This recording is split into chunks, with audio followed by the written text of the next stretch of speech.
मध्य प्रदेश में रेत माफियाओं के हौसले इतने बुलंद हो चुके हैं कि वो प्रशासनिक अधिकारी की हत्या करने से भी नहीं चूक रहे।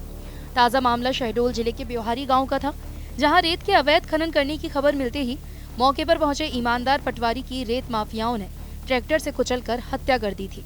पटवारी ने प्रशासन के खतरे का संदेह पहले ही जताया था, बावजूद इसके सुरक्षा के इंतजाम नहीं किए गए। इस हादसे के बाद से पटवारी प्रसन्न सिंह के परिजन सदमे में हैं और गांव में मातम पसरा हुआ है।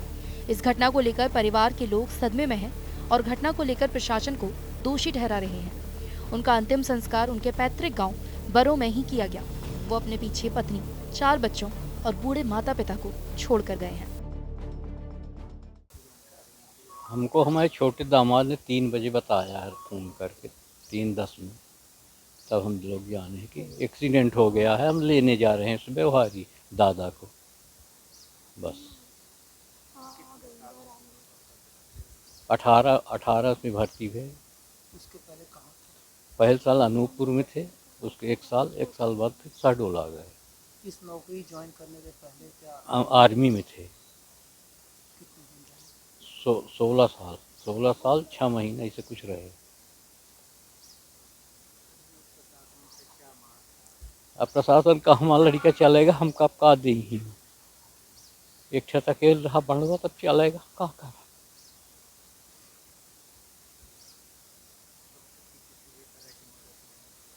अरे हो गया मत तब हमारा कही अपन कह लें, अपन खलीसा भर लें, हमारा का करी, हमारा तो भगवान ने कह दी जो उनकी। रीवा जिले के बरो गांव में जन्मे प्रसन्न सिंह ने 16 सालों तक भारतीय सेना में रहकर देश की सरहद पर रखवाली की थी। प्रसन्न सिंह 2017 में सेना से रिटायर्ड होने के बाद पटवारी बने थे। अनूपपुर के बाद शहडोल में तैनात होकर सोन नदी के तट पर हो रहे अवैध उत्खनन को रोकने के लिए मुस्तैद थे। शनिवार रविवार की दरमियानी रात रेत माफियाओं को रोकने के लिए ब्योहारी में दबिश दी गई, जहां प्रसन्न सिंह पर हमला हो गया। माफिया ने ट्रैक्टर से कुचलकर उनकी हत्या कर दी। जब यह घटना हुई उस दौरान प्रसन्न के साथ केवल उनके सहयोगी थे। पुलिस भी मुहैया नहीं कराई गई थी, लेकिन फर्ज और ईमानदारी से ड्यूटी निभाने के लिए खतरा होने के बावजूद भी जोखिम में चले गए। थाने से चंद दूरी पर इस इलाके में लंबे अरसे से अवैध खनन हो रहा था। इस इलाके में पहले भी माफियाओं ने एक एसआई पर हमला किया था। 2 दिन पहले ही प्रशासन ने माफियाओं की मशीन और ट्रक जब्त किए थे। खतरे को जानते हुए प्रशासन ने पुख्ता इंतजाम नहीं किए थे। नतीजन प्रसन्न सिंह की जान चली गई।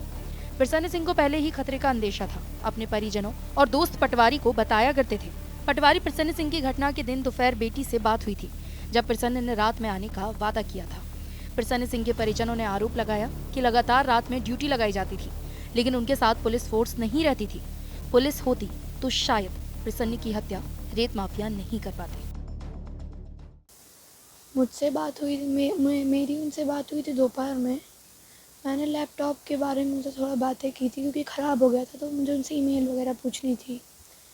उन्होंने बोला कि तुम परेशान मत हो, मैं आने के बाद बता दूंगा। इतनी बात मेरी उनसे हुई थी। फिर बाकी बात मम्मा से हुई थी, तो मैं वहाँ नहीं थी। फिर पापा जी से बात मम्मी की 11 बजे के लगभग हुई। 10 बज के कुछ मिनट हो रहे थे, तो पापा से बात हुई। तो उस टाइम पापा जा रहे थे, मतलब जहाँ पे ड्यूटी स्पॉट था वहाँ पे जा रहे थे। तो मेरे भाई ने ये बोला कि पापा उस दिन पापा आने वाले थे, घर आने वाले थे, तो उन्हें छुट्टी नहीं दे गई। तो मेरे भाई ने इतना पूछा पापा से कि मैं आपका वेट कर रहा था, इतनी रात हो गई, आप आए नहीं, बहुत लेट हो गया। तो पापा ने बोला कि कोई बात नहीं, मैं अभी आऊँगा, आप सो जाओ। बस इतनी बात हुई थी, क्योंकि वो साथ में थे सभी के, तो ज़्यादा बात नहीं हो पाई उनसे। ये लास्ट कॉल था उनका। हादसे के बाद भी प्रसन्न का अमला प्रसन्न सिंह के परिजनों की खोज खबर लेने तक नहीं पहुंचा। प्रसन्न सिंह इकलौते बेटे थे, बूढ़े माँ बाप का सहारा थे। प्रसन्न सिंह की 2 बेटियां और 2 जुड़वा छोटे छोटे बेटे हैं।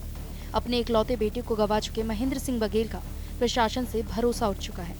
उनका कहना है कि बेटा 16 साल तक आर्मी में रहा, वहाँ शहीद होते हुए गर्व होता।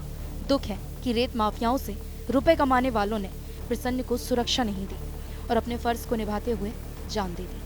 प्रसन्न सिंह 16 साल तक सरहद में देश की सेवा के लिए तैनात रहे और दुश्मनों से बचकर सकुशल गांव लौट कर आए, लेकिन अपने देश में अपनों ने उनकी जान ले ली।